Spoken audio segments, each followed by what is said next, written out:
Hello guys, দেখুন এটা একটা মাছের তরকারি রান্না হচ্ছে। প্রথমে দেবেন পেঁয়াজকে আপনারা যেভাবে কাটবেন কাটবেন।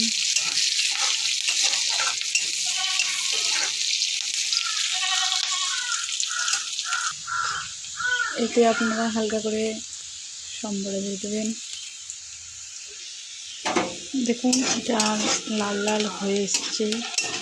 এতে এবার আমি একটু মশলা দিব, তাই এটা মশলাতে থাকবে। দেখুন এটা আমি মিক্স করে নিয়েছি, আদা, রসুন, লঙ্কা, জিরে, লবণ, হলুদ সব একসঙ্গে মিক্স করে নিয়েছি। এটাকে এবার আমি নাড়াচাড়া করবো ভালো করে। এটা মশলাটা কষা হবে।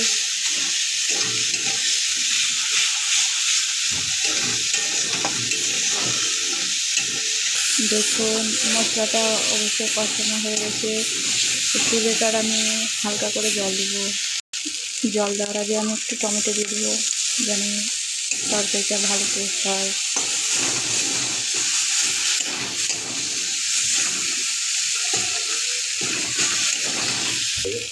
একটু দেখুন হালকা করে আপনারা জল দিয়ে দেবেন, দিয়ে আপনারা ভালোভাবে নাড়াচাড়া করে দেবেন।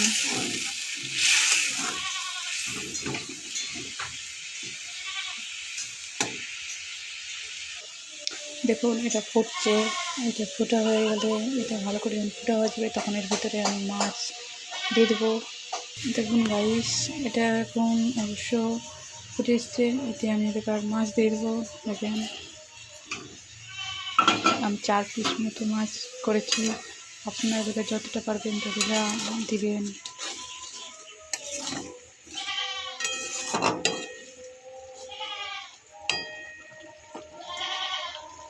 তারপরে দেখবেন মাছে একটু কালার হওয়ার জন্য আপনারা এটা ভালো করে ব্যবহার করতে পারেন।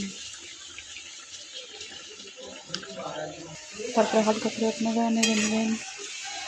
দেখুন এটি কালারটা কেমন হচ্ছে।